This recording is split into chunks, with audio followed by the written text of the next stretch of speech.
ST कर्मचाऱ्यांच्या हक्कासाठी आणि न्यायासाठी संप करणे ही काळाची गरज आहे, असे प्रतिपादन माजी आमदार जयप्रकाश छाजेड यांनी केले। महाराष्ट्र एसटी वर्कर्स काँग्रेस इंटक संघटनेच्या वतीनं गुरुवारी वसंतराव पवार नाट्यगृह येथे पुणे विभागीय एसटी कर्मचारी इंटक युनियनचा मेळावा आयोजित करण्यात आला होता। यावेळी जयप्रकाश छाजेड बोलत होते। याप्रसंगी त्यांनी बारामती MIDC आगारातील नामफलकाचे अनावरण केले। मेळाव्यात विभागीय अध्यक्ष बापूजी वाघ, प्रवीण खंडागळे, ज्ञानेश्वर लांडगे, रमेश मोहिते, छगन चव्हाण यांच्यासहित 250 कामगारांनी इंटक संघटनेमध्ये प्रवेश केला। छाजेड याप्रसंगी सांगितलं की एसटी कर्मचाऱ्यांचे पगार इतर महामंडळापेक्षा अत्यंत कमी आहेत। एसटी कर्मचारी कर्जबाजारी होऊन आत्महत्या करीत आहेत, तरी सुद्धा एसटी प्रशासन आणि इतर संघटना मूग गिळून गप्प आहेत। त्यांच्या विरोधात कर्मचाऱ्यांच्या न्याय हक्कासाठी Maharashtra ST workers federation, ST INTUC union यांच्या वतीनं राज्यव्यापी दौरा काढून लवकरात लवकर संप करणार असल्याचे त्यांनी सांगितले। त्याचप्रमाणे एसटी कोऑपरेटिव्ह बँकेच्या संचालक मंडळाचा अनगोंदी कारभार आणि भ्रष्टाचार कारभाराला कर्मचाऱ्यांच्या हक्काचा लाभांश दिला नसल्याने संघटनेच्या वतीनं बँकेसमोर निदर्शनं करण्यात आली। यामुळे सहकार आयुक्तांना पत्रव्यवहार करून लाभांश देण्याचे मान्य केले।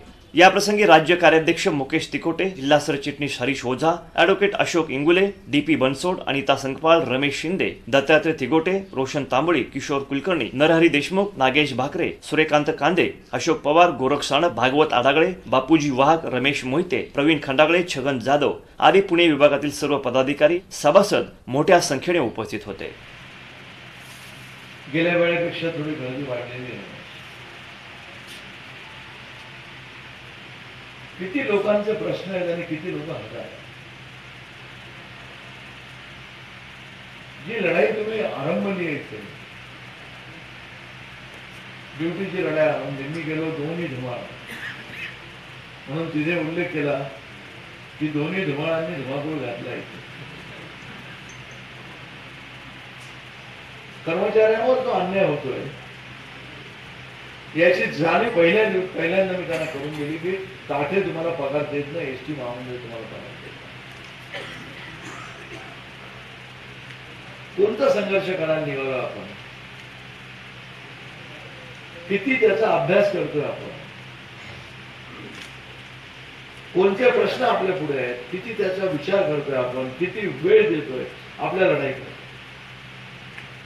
तुम्हाला वाटतं की लढाई छाजेडांनी करावी, मुकेश तिकोटेंनी करावी, खंडागळेंनी करावी, रमेश शिंदेनी करावी, वाघनी करावी, आणि आपण स्वातंत्र्य मिळाल्यानंतर आपल्या लढाई करता देखील आपण लढायला जर तयार नसतील, आपले शत्रू कोण आहे हे आपल्याला माहित नसेल, आपलं ध्येय काय, कुठपर्यंत जायचंय, कुठपर्यंत लढाई करायची आहे हे जर माहित नसेल तर लढाई कधीच होऊ शकत नाही। लक्षात ठेवा, हे माहित पाहिजे आपल्याला की आपल्याला कोणती लढाई करायची आहे। आपला डबल ड्युटीचा, पुण्याच्या फक्त ड्युटीचा विचार करायचा आहे। एका लढाईमध्ये डेपो मॅनेजर रजा देत नाही एवढा विचार करायचा आहे, 3 लावा एवढा लढाईचा विचार करायचा आहे।